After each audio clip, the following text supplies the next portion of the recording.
Cumprimento a todos os meus irmãos com a paz de Jesus. Seja bem-vindo ao estudo da lição da Escola Sabatina, número 8, Livre-arbítrio, amor e providência divina.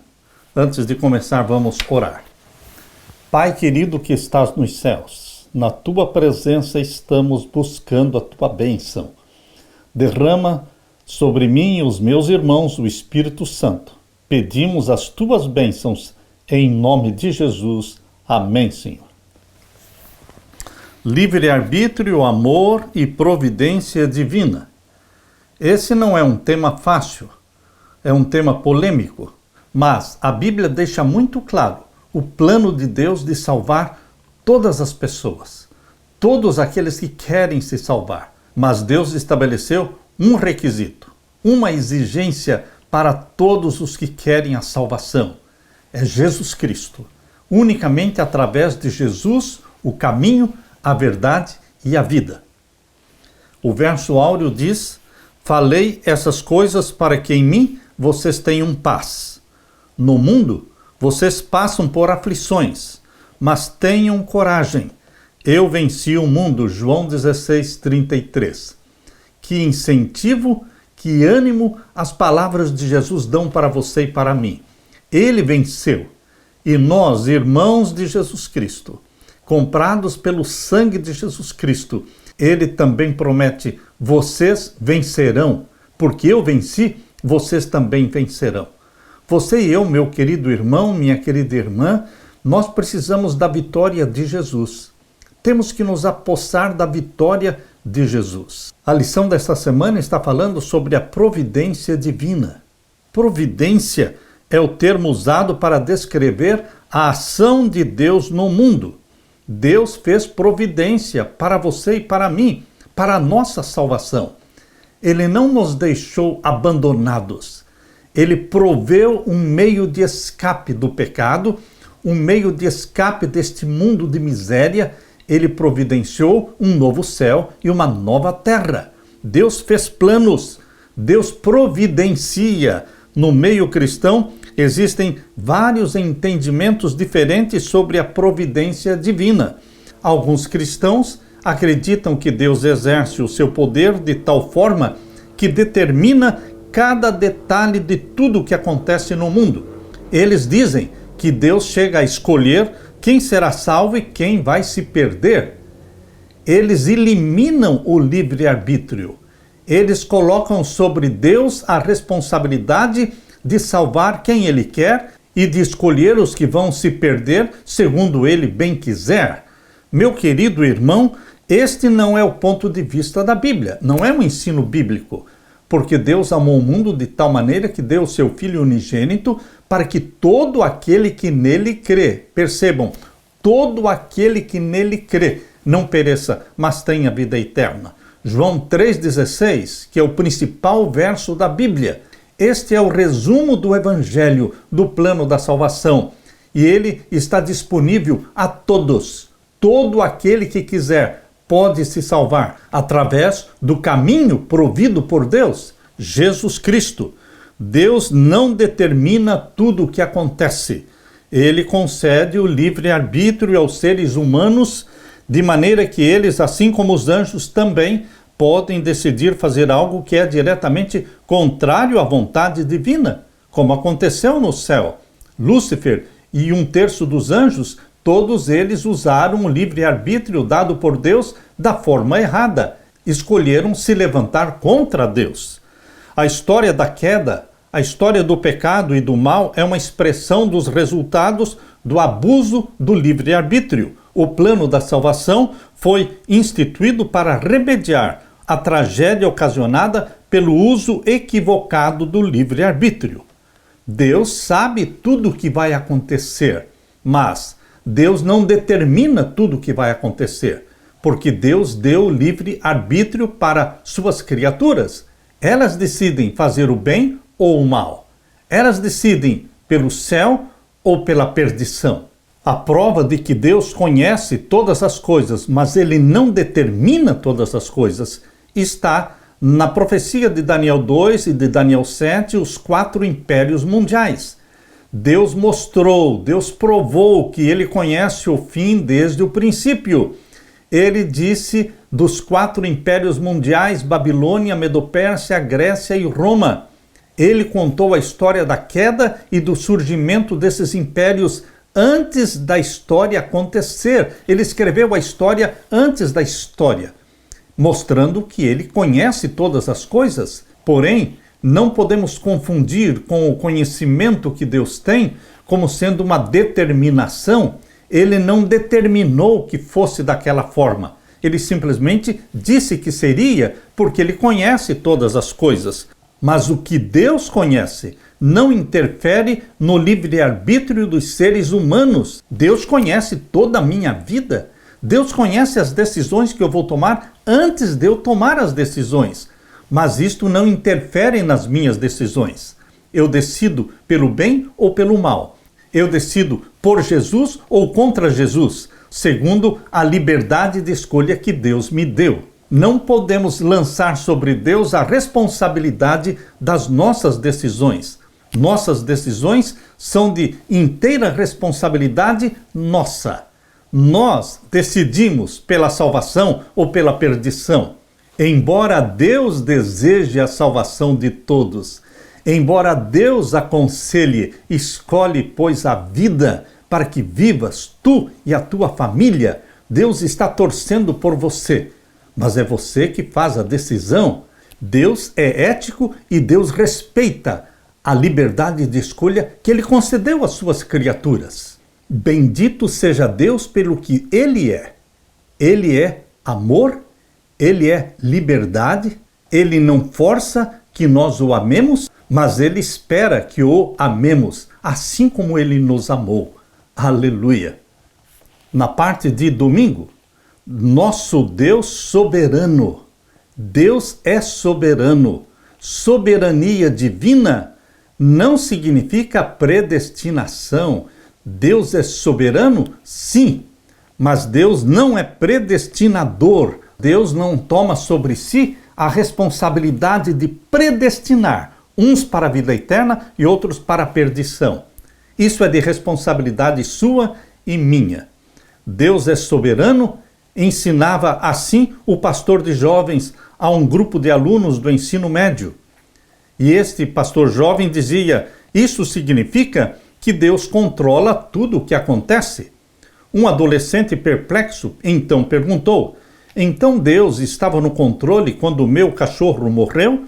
Por que ele mataria o meu cachorro? O pastor jovem respondeu: essa é uma pergunta complexa. Mas, às vezes, Deus nos permite passar por momentos difíceis para que estejamos preparados para acontecimentos mais difíceis que viveremos no futuro. Eu me lembro de como foi difícil quando o meu cachorro morreu, mas passar por isso me ajudou a lidar com um momento que ainda foi mais difícil, quando a minha avó faleceu. Você entendeu? E então o jovem adolescente respondeu: então Deus matou o meu cachorro para me preparar para quando ele matar a minha avó? Meus queridos, este pastor jovem não foi feliz na explicação que ele deu. Primeiro, Deus não mata ninguém. A morte é resultado do pecado, e o pai do pecado é Satanás, porque ele peca desde o princípio. Isto está em João 8,44. Abra sua Bíblia em João 8,44. Vós tendes por pai ao diabo e quereis satisfazer aos desejos do vosso pai. Ele foi homicida desde o princípio e não se firmou na verdade, porque não há verdade nele. Quando ele profere mentira, fala do que lhe é próprio, porque ele é mentiroso e pai da mentira. Satanás é o responsável pelo pecado e pela morte. Quando o pecado entrou no nosso planeta Terra, através da decisão errada de Adão e Eva, abra sua Bíblia em Romanos capítulo 5 e o verso 12. Pelo que, como por um homem entrou o pecado no mundo, e pelo pecado a morte, assim também a morte passou a todos os homens, por isso que todos pecaram. Através do pecado veio a morte. O pecado chama-se Satanás, ele é o pai do pecado. Ele é o responsável pela morte. Portanto, aquele pastor jovem foi equivocado na sua explicação. Não podemos atribuir a Deus as responsabilidades que são de Satanás e nem as responsabilidades que são nossas. Abra sua Bíblia e vamos ler então em Salmos 81 e o verso 11 a 14. Segundo esses versos, a vontade de Deus sempre é feita em nosso mundo? Obviamente não. Vamos ler então Salmos 81, 11 a 14. Mas o meu povo não quis ouvir a minha voz e Israel não me quis. Está claro de que a vontade de Deus nem sempre é feita neste mundo, porque Israel decidiu não fazer a vontade de Deus. Pelo que eu os entreguei aos desejos dos seus corações e andaram segundo os seus próprios conselhos. Ah, se o meu povo me tivesse ouvido, se Israel andasse nos meus caminhos, em breve eu abateria os seus inimigos e voltaria a minha mão contra os seus adversários. Aqui está claro de que o povo de Deus muitas vezes decide andar nos caminhos que não são de Deus. E Deus respeita. São decisões erradas, mas Deus deu o livre-arbítrio e Deus respeita esta liberdade de escolha. Lemos também Isaías, capítulo 30. Isaías, capítulo 30, vamos ler então o verso 15. Porque assim diz o Senhor Jeová, o Santo de Israel, em vos converterdes e em repousardes estaria a vossa salvação. No sossego e na confiança estaria a vossa força, mas não quisestes. Deus dá o segredo do sucesso, o segredo de uma vida de paz, de segurança, de sossego. Mas nós temos que aceitar o conselho de Deus. Mas aqui em Isaías 30, verso 15, diz, mas não quisestes. Agora leia comigo Isaías, capítulo 66, e vamos ler então o verso 4. Também eu quererei as suas ilusões, farei vir sobre eles os seus temores, porquanto clamei e ninguém respondeu, falei e não escutaram, mas fizeram o que parece mal aos meus olhos e escolheram aquilo em que não tinha prazer. Deus deixa claro de que o seu povo toma decisões contrárias à vontade de Deus e então colhe as consequências dessas decisões. Lemos também em Lucas, capítulo 13. Lucas, capítulo 13, vamos ver o verso 34. Jerusalém, Jerusalém, que matas os profetas e apedrejas os que te são enviados. Quantas vezes quis eu ajuntar os teus filhos, como a galinha, os seus pintos debaixo das asas, e não quiseste. Queridos, palavras de Jesus mostrando que o plano de Deus para o seu povo era a salvação, mas eles não quiseram.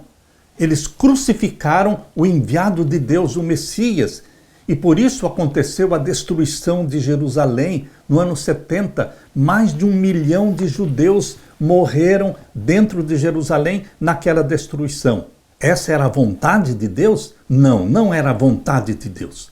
O plano de Deus para Israel era glorioso, mas eles não aceitaram o Messias. Estas foram as palavras de Jesus.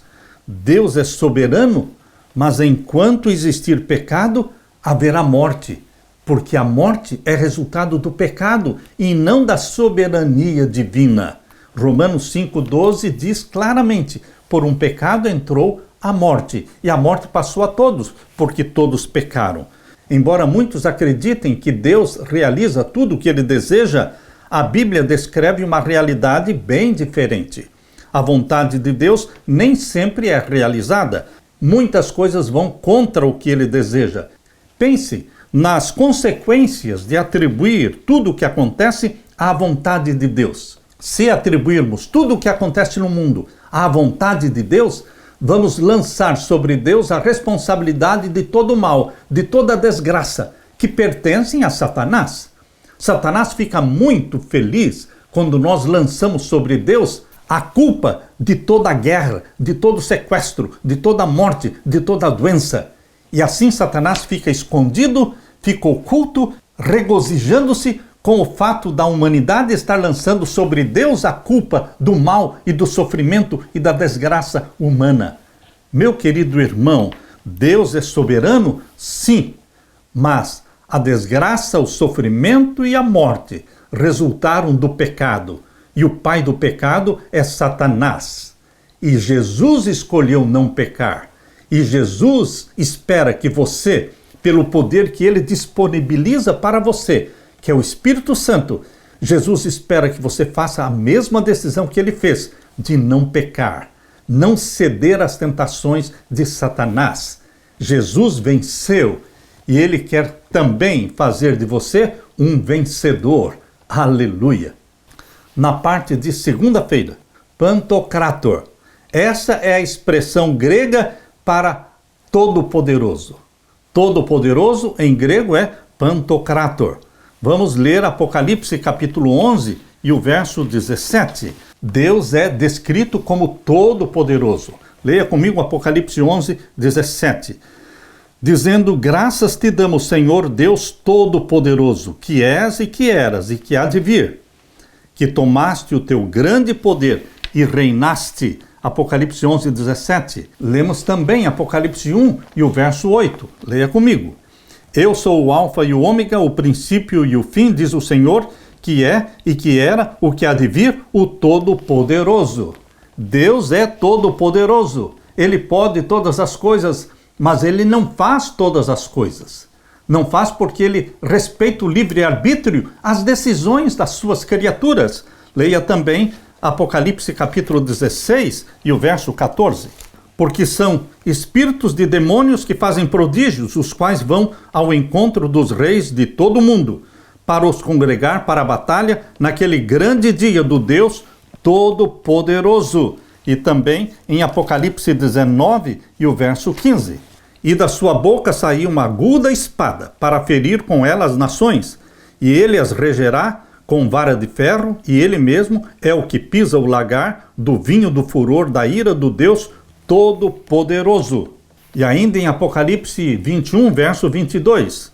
E nela não vi templo, porque o seu templo é o Senhor Deus Todo-Poderoso e o Cordeiro. Aqui você vê quantas vezes o Apocalipse repete a expressão Deus, o Todo-Poderoso.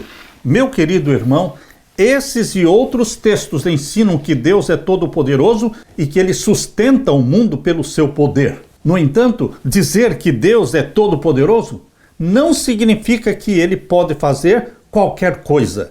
As Escrituras ensinam que existem coisas que o Senhor Deus Todo-Poderoso não pode fazer e não fará. Por exemplo, ele de maneira alguma pode negar a si mesmo. Isto está em 2 Timóteo 2,13. Ele não pode negar a si mesmo. Ele não pode ir contra uma promessa que ele fez. Assim, a maioria dos cristãos aceita que Deus é onipotente, o que significa que ele tem poder para fazer tudo que não seja contrário contra si mesmo. Qualquer coisa que seja possível em termos lógicos e coerente com a sua natureza. A oração de Cristo no Getsemane mostra que algumas coisas não são possíveis para Deus porque envolveria contradição. Embora Jesus tenha dito que para Deus tudo é possível, Mateus 19, 26, ele também orou ao Pai, dizendo: se é possível, se for possível, passe de mim este cálice. Contudo, não seja como eu quero, e sim como tu queres. Mateus 26, 39. Se for possível, mas Deus o Pai disse para Jesus: não é possível, não é possível, porque eu me propus salvar a humanidade por seu intermédio. Você foi enviado à terra, você nasceu entre os homens para morrer pelos homens, para salvar a humanidade. Não é possível impedir você de beber o cálice da morte. Não posso tirar o cálice da sua mão. Por isso, era da vontade do Pai que o Filho morresse por você e por mim, revelando ao mundo não somente o plano da salvação, mas revelando para o universo todo o Deus de amor, o amor e a graça divina. Contrário ao que Satanás falou de Deus como um Deus tirano, um Deus ruim, um Deus injusto, não. Deus mostrou através de Jesus Cristo, dando o seu próprio Filho para morrer por nós, que ele é graça, que ele é amor, que ele é misericórdia. É claro que o Deus Pai tinha o poder absoluto de libertar Cristo do sofrimento da cruz. Sim, ele tinha esse poder, mas ele não poderia fazer isso e ao mesmo tempo salvar os pecadores. Desde que Adão e Eva pecaram no Jardim do Éden, ele fez uma promessa em Gênesis 3,15, que através da semente da mulher, e Jesus era a semente da mulher, ele esmagaria a cabeça da serpente para salvar a humanidade. E esta promessa empenhou a palavra de Deus. Ele não podia voltar atrás. Ele não pode fazer nada contra si mesmo, contra a sua palavra. A Bíblia ensina que Deus deseja salvar a todos. João 3,16 está muito claro. Mas nem todos serão salvos. A maioria vai se perder. O que isso ensina sobre o livre-arbítrio e os limites do poder de Deus em relação aos seres humanos? Mas a maioria vai se perder. Por quê? Pelo uso errado do livre-arbítrio, pela escolha de rejeitar o Messias. Assim como existia livre-arbítrio no céu, e Lúcifer se rebelou contra Deus e arrastou consigo 1/3 dos anjos, assim também aqui na terra, a maioria vai se rebelar contra Deus, recusando aceitar o plano da salvação através de Jesus Cristo. Deus é todo-poderoso? Sim, mas Ele não força a salvação para ninguém. Ele não coloca você no céu contra a sua própria vontade. Ele oferece o escape do pecado para você. Ele oferece o perdão. Ele mostra o caminho. Mas ele não pode tomar a decisão no seu lugar, meu querido irmão, minha querida irmã. Escolha Jesus Cristo. Escolha o caminho da vida eterna. Jesus Cristo é o caminho, a verdade e a vida. Ninguém vem ao Pai senão por mim, disse Jesus.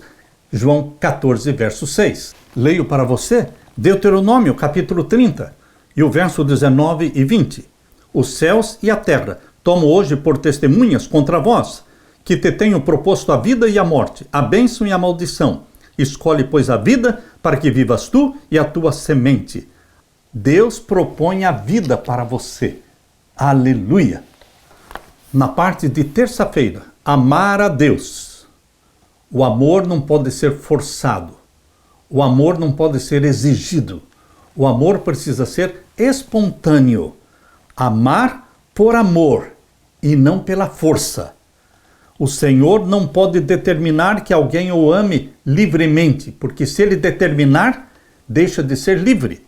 Em resumo, Deus não pode forçar ninguém a amá-lo, pois se é forçado, já não é amor. Abra sua Bíblia e vamos ler em Mateus capítulo 22 e o verso 37. Leia comigo. E Jesus disse-lhe: amarás ao Senhor teu Deus de todo o teu coração, de toda a tua alma e de todo o teu pensamento. Este é o primeiro e grande mandamento. Você precisa amar a Deus, eu preciso amar a Deus de todo o meu coração, de todo o meu entendimento.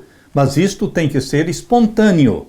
Isto precisa ser uma resposta ao amor de Deus já provado na cruz do Calvário. O maior mandamento, amar a Deus, nos dá evidências de que ele deseja de fato que todos o amem. No entanto, nem todos fazem isso. Por quê? Então Deus simplesmente não faz com que todos o amem? Isso acontece porque o amor, para ser o que ele é, precisa ser espontâneo. Também lemos em Hebreus capítulo 6 e o verso 17. Hebreus 6,17. Pelo que, querendo Deus mostrar mais abundantemente a imutabilidade do seu conselho aos herdeiros da promessa, se interpôs com juramento. Verso 18. Para que por duas coisas imutáveis, nas quais é impossível que Deus minta, tenhamos a firme consolação, nós, os que pomos o nosso refúgio em reter a esperança proposta. Deus é impossível que ele minta, diz aqui. E lemos também em Tito, capítulo 1, verso 2. Em esperança da vida eterna, a qual Deus, que não pode mentir, prometeu antes dos tempos dos séculos. É impossível que Deus possa mentir.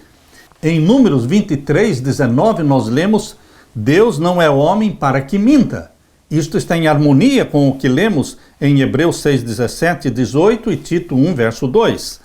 Deus sempre cumpre a sua palavra e jamais quebra suas promessas. Hebreus 6, 17 e 18. Consequentemente, se Deus prometeu ou se comprometeu a fazer alguma coisa, sua ação futura é moralmente limitada por essa promessa feita. Isso significa que, como o Senhor concede às criaturas a liberdade de escolher algo diferente do que ele prefere, Não depende dele o que os seres humanos escolhem. Se Deus se comprometeu a conceder o livre-arbítrio, os seres humanos possuem a capacidade de exercer sua liberdade de maneiras que vão contra os desejos ideais de Deus. Você já fez alguma coisa que sabia que Deus não desejava que você fizesse? Eu já fiz coisas que eu sabia que Deus não desejava que eu fizesse. Todos nós fazemos decisões erradas, muitas vezes. O que essas decisões erradas que nós fizemos ensina sobre o livre-arbítrio e suas possíveis consequências terríveis? As decisões erradas que nós já fizemos é uma prova de que Deus respeita a liberdade de escolha que Ele deu para você e para mim. Mas graças a Deus, as decisões erradas, o uso ou o abuso do nosso livre-arbítrio, graças a Deus, não determina o nosso destino, porque Deus não nos abandona, Deus não desiste de nós, o Espírito Santo continua trabalhando em nós, quer queiramos, quer não queiramos, o Espírito Santo vai continuar trabalhando em nós, trazendo-nos de volta para Deus, para a reconciliação, dando-nos o arrependimento. O abuso do livre-arbítrio não determina o destino final dos seres humanos. E Deus age assim porque Deus é amor. Deus não aproveita uma decisão errada que nós fazemos para determinar a nossa perdição, porque Ele não quer a nossa perdição. Ele busca por todos os meios encontrar uma possibilidade de nos salvar. Deus não nos julga por atos isolados, mas se for para nos salvar, Deus poderá usar mesmo um ato isolado, como foi o caso do ladrão na cruz. Um ato isolado o salvou. Mas, se um ato isolado for resultar na perdição sua ou minha, Deus não vai usar este ato isolado. Deus vai usar todo o curso da nossa vida. O curso da nossa vida inteira será usado por Deus para tentar nos salvar. Deus planejou a nossa salvação, Deus torce pela nossa salvação, Deus fará tudo o que for possível para nos salvar. Este é um Deus de amor. Jesus disse: quando eu for levantado, a todos atrairei a mim. Quando eu e você vamos até Jesus, nós estamos respondendo a essa atração do sacrifício de Jesus na cruz. E aquele que vem a mim, disse Jesus, de maneira nenhuma o lançarei fora. Aleluia! Na parte de quarta-feira, a vontade ideal e a vontade remedial de Deus. Todos nós nascemos predestinados. Como é, pastor? Vou repetir. Todos nós nascemos já predestinados. Quando nasce um bebê do ventre materno, ele já está predestinado por Deus. Mas como assim?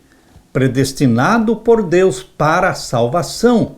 Quando você está sendo gerado, quando você está nascendo, já existe salvação provida por Deus. Isto se chama providência divina. Deus enviou seu Filho para morrer por você e por mim, quando ainda éramos inimigos de Deus. Isto está muito claro aqui no livro de Romanos. Abra sua Bíblia em Romanos 5 e o verso 8. Deus prova o seu amor para conosco em que Cristo morreu por nós, sendo ainda nós pecadores, quando ainda vivíamos na prática de pecados voluntários, quando ainda estávamos sendo gerados no ventre materno, já existia o plano da salvação. Meu querido irmão, minha querida irmã, todos nós nascemos predestinados para a salvação. Então, por que tanta gente vai se perder? Simples é a resposta. Porque a maioria rejeita o plano de Deus. Você se lembra do tempo de Noé, quando ele construiu a arca? Todos poderiam aceitar o convite de Deus, ninguém precisaria morrer nas águas do dilúvio. Mas, embora Noé tenha construído a arca por 120 anos e estivesse pregando por 120 anos, embora os anjos, de forma miraculosa, sobrenatural, tivessem trazido os animais de 2 em 2 para entrarem na arca, embora a porta da arca estivesse aberta, embora o convite estivesse sendo feito, mas somente a família de Noé entrou. Ou seja, Deus planejou a salvação para todos os antediluvianos. Mas por que somente a família de Noé foi salva? Porque somente eles aceitaram. Hoje, da mesma forma, Jesus morreu por todos. Deus deu a vida do seu Filho por todos os pecadores que viveram antes dele e depois dele. Mas por que tantos vão se perder? Porque a maioria rejeita o plano da salvação. Deus oferece o céu, Deus oferece a vida eterna, mas Deus tem uma exigência. E a exigência é aceitar a Jesus como Salvador. Ele é o caminho, a verdade e a vida. Predestinados, sim, para a salvação. Nenhum ser humano nasce predestinado para a perdição. Abra sua Bíblia e vamos ler em Efésios capítulo 1 e os versos 9 a 11. Descobrindo-nos o mistério da sua vontade. A Bíblia chama de mistério da vontade divina. Que mistério é este da vontade divina? Descobrindo-nos o mistério da sua vontade, segundo o seu beneplácito, segundo a sua vontade, que propusera em si mesmo. O que Deus propôs em si mesmo? De tornar a congregar em Cristo todas as coisas. Todas as coisas na terra estavam focalizadas, centralizadas em Cristo Jesus, para a dispensação da plenitude dos tempos, tanto as que estão nos céus como as que estão na terra. Nele, digo, em quem também fomos feitos herança, havendo sido predestinados, não dá para negar, todos nós fomos predestinados em Cristo Jesus para a salvação. Diz o verso 11, nele, digo, em quem também fomos feitos herança, havendo sido predestinados, conforme o propósito daquele que faz todas as coisas segundo o conselho da sua vontade. A vontade divina é revelada na dádiva de Jesus Cristo, que morreu por todos. Todos nascem predestinados para a salvação, porém, a maioria vai se perder. A multidão que vai entrar para o lago de fogo e enxofre é como a areia do mar. Ninguém podia contar. Por que tantos perdidos? Porque decidiram rejeitar a proposta divina feita através de Jesus Cristo. Devemos nos lembrar que Deus nos predestina para a salvação desde o nosso nascimento. Mas a predestinação feita por Deus em Cristo Jesus para você e para mim não anula o nosso livre-arbítrio, não anula a nossa liberdade de escolha. Por isso, tantos escolhem a Satanás em vez de escolherem a Jesus. Se você se salvar, você simplesmente respondeu ao convite, ao chamado de Deus. Mas se você se perder, essa é uma responsabilidade inteiramente sua. Deus não nos atrai para a perdição. Deus somente nos atrai para a salvação. Então, quando nós decidimos rejeitar a atração que vem da cruz de Cristo, então estaremos sendo atraídos para Satanás e para o lago de fogo e enxofre. Só existem dois destinos: o novo céu e a nova terra através de Jesus Cristo, ou então o lago de fogo e enxofre através de Satanás. Você coloca o seu voto, a sua decisão, ao lado de Jesus ou ao lado de Satanás. E você não pode responsabilizar ninguém pela sua decisão. O livre-arbítrio é respeitado por Deus. Mas Deus continua insistindo: escolha, pois, a vida, para que vivas tu e a tua família.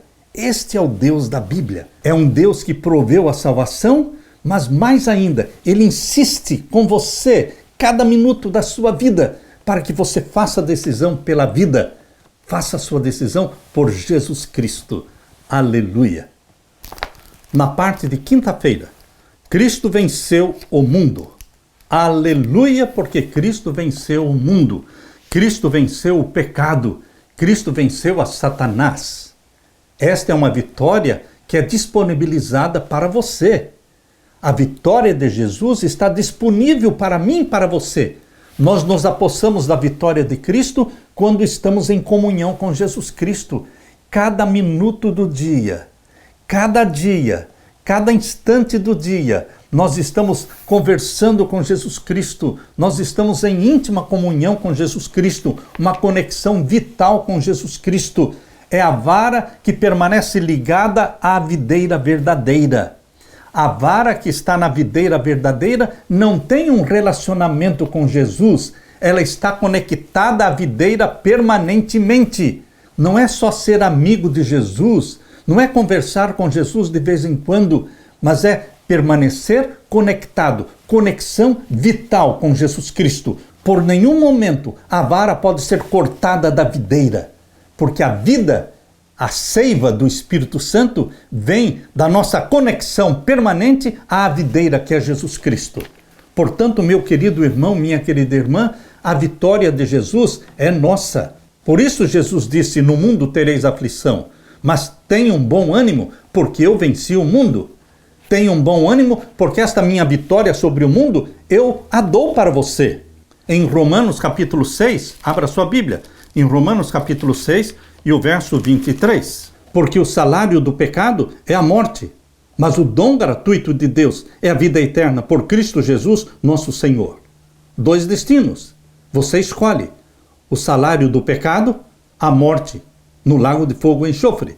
Mas o dom gratuito de Deus, a oferta de graça que Deus está fazendo para você, é a vida eterna. Através de quem? De Jesus Cristo. Esta é a exigência do céu. Aceitar a Jesus como Salvador, permanecer ligado à videira verdadeira, que é Jesus. Jesus venceu através dos sofrimentos. Ele aprendeu a obediência através daquilo que ele padeceu. Abra sua Bíblia em Hebreus capítulo 5 e o verso 8. Ainda que era filho, aprendeu a obediência por aquilo que padeceu. Você, sendo filho, sendo filha de Deus, você também vai aprender a obediência por aquilo que você vai padecer, por aquilo que você vai sofrer. É no sofrimento que você e eu aprendemos a obediência. Colocamos a vontade de Deus acima da nossa vontade. Conectados a Jesus Cristo, permanecendo em Cristo, como diz João capítulo 15. Abra sua Bíblia em João capítulo 15. Aqui lemos capítulo 15 e o verso 4. Permaneçam em mim e eu em vocês.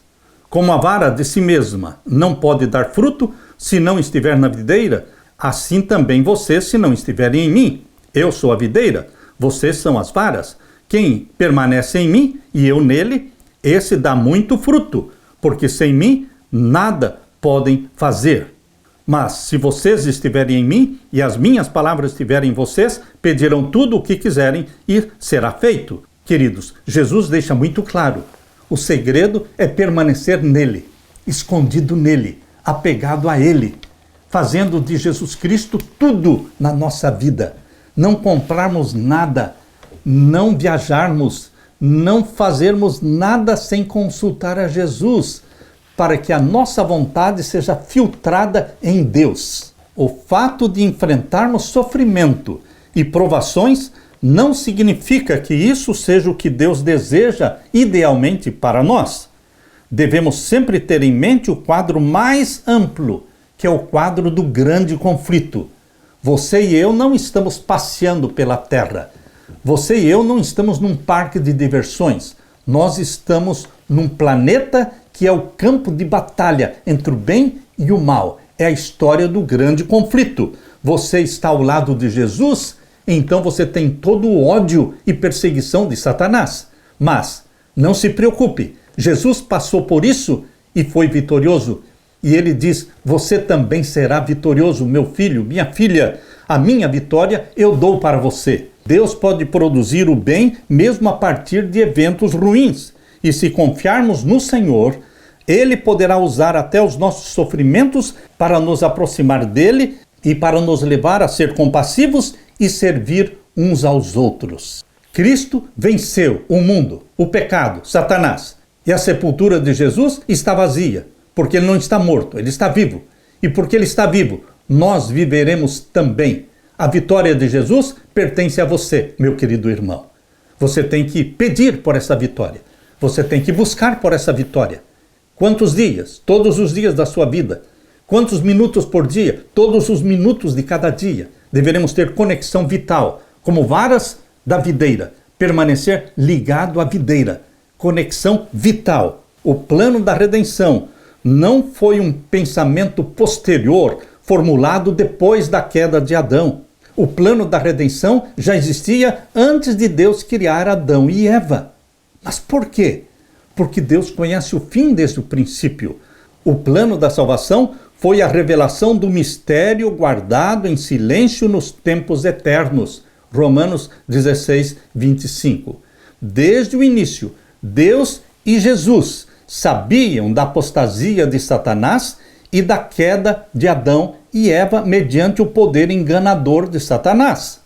Deus não determinou a existência do pecado, mas previu a sua existência e tomou providências para enfrentar a terrível situação.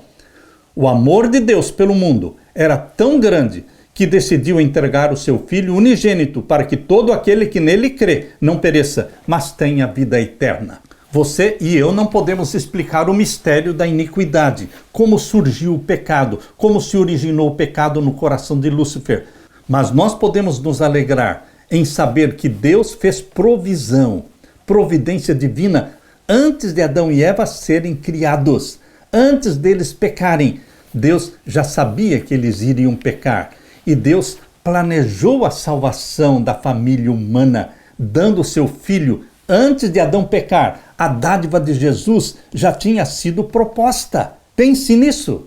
Quando Jesus criou Adão e Eva, Jesus Cristo olhou para Adão sabendo que aquele seria o primeiro Adão, mas ele, Jesus, seria o segundo Adão, porque através do primeiro Adão entraria o pecado, mas através do segundo Adão, que era Jesus Cristo, viria a salvação, o perdão, a vida eterna. Bendito seja Deus pela liberdade de escolha, bendito seja Deus pelo plano da salvação, embora não entendamos o mistério da iniquidade e nem conseguimos entender tudo sobre o mistério da piedade, mas nós cremos neste Deus de amor, de bondade, de misericórdia. Alegre-se em Jesus Cristo, mantenha-se ligado em Cristo. Aleluia! Deixe-me orar com você. Pai querido que estás nos céus, como varas, queremos permanecer ligados à videira que é Jesus. Pai eterno, que através desta comunhão permanente com Jesus Cristo, possamos ser alimentados pela seiva do Espírito Santo que nos vem através da videira que é Jesus. Que os frutos apareçam, que os frutos na nossa vida sejam para a Tua glória, Deus querido. Nós estamos felizes porque o Senhor é o nosso Criador, mas mais felizes ainda porque o Senhor é o nosso Redentor. É o Senhor que nos levanta quando caímos. É o Senhor que nos perdoa quando pecamos. É o Senhor que nos atrai quando estamos distantes. Bendito seja Deus por Tua misericórdia, bondade. Derrama o Teu Santo Espírito, Senhor, sobre mim e os meus irmãos, para que sejamos participantes da natureza divina. Pois é em nome de Jesus que pedimos. Amém, Senhor. Deixo com você, meu querido irmão e irmã, a paz de Jesus. Amém.